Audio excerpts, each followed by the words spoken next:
The Beethoven Sonata for fortepiano and horn is often reported as being the first complete composition for this combination of instruments. Beethoven wrote it specifically for the horn player Giovanni Punto, a musician who had had an amazing life that has been described as sounding like something coming from a novel. Punto was born into a family of serfs, and luckily the local count, noticing the young boy's musical potential, sent him off to study music first in Prague and then in Dresden, two centres of horn playing at the time. Not surprisingly, having seen more of the world, Punto didn't fancy spending the rest of his life working for his count, so ran away.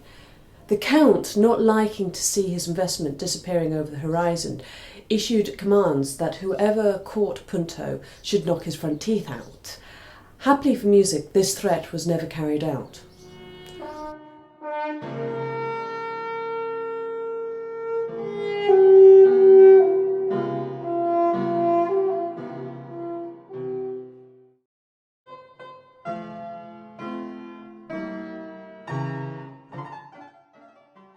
What is remarkable about the sonata is that at the time, Punto was certainly the bigger name. There is a review from an early performance given by Beethoven and Punto, in which the writer comments that everybody knew who Punto was, but the name Beethoven was new in musical history.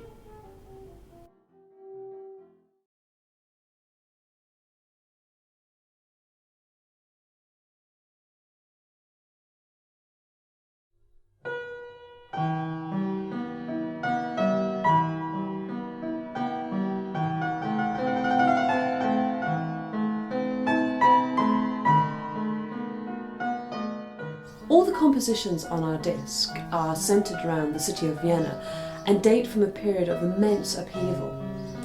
During his tragically short life, Nikolai von Krufft would have been an observer on many key events. His father was a state minister and his mother a pianist, and Krufft managed to have a career as both a civil servant and as a well-respected composer. He died aged 39 in 1818, so would have lived through the fall of Vienna to Napoleon's troops in 1809, and would have also seen Napoleon's later defeats and the Congress of Vienna.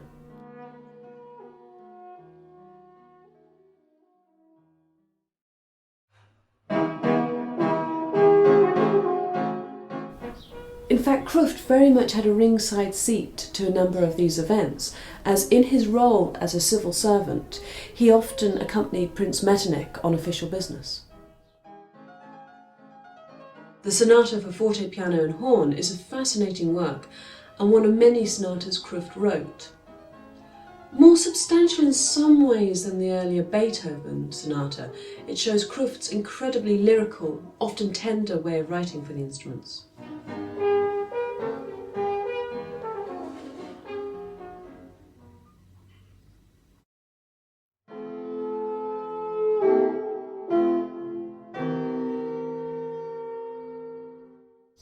As a natural horn player, I frequently get to play transcriptions or arrangements, be it harmony music arrangements of operas, symphonies, or even piano sonatas, or some of the hits of the day that were arranged for horn duet.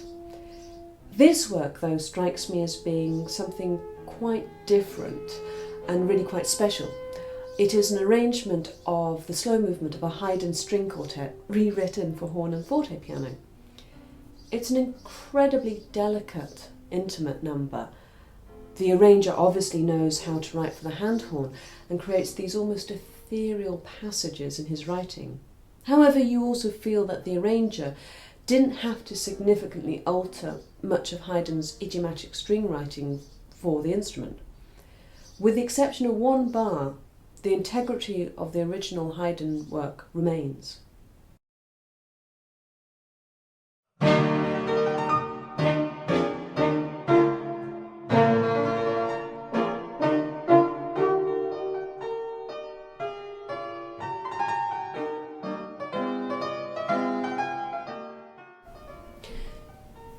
In all the works on this disc, the horn and fortepiano very much have equal roles.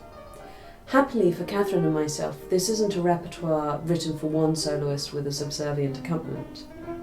It is notable that many of these works were originally entitled Sonata for Horn and Fortepiano, or indeed Sonata for Fortepiano and Horn, highlighting the joint roles the two instruments have, and that they were not described purely as a horn sonata.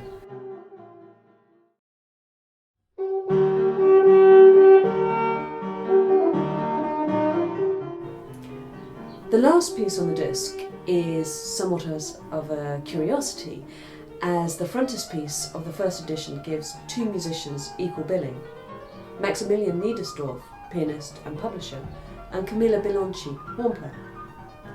As both the horn and fortepiano have equally challenging roles, in this work it could be suggested that the composition of this piece was a joint collaborative process. Hence the two names on the frontispiece. This highlights the essential spirit of these works, with virtuosic writing for both the horn and fortepiano, and with a variety of demanding, exciting roles for both musicians. In keeping with all the repertoire on this disc, the Niedersdorf and Bellonci Sonata also shows how musicians of the early 19th century were working together to create compositions that exploited and explored the full potential of these wonderful instruments.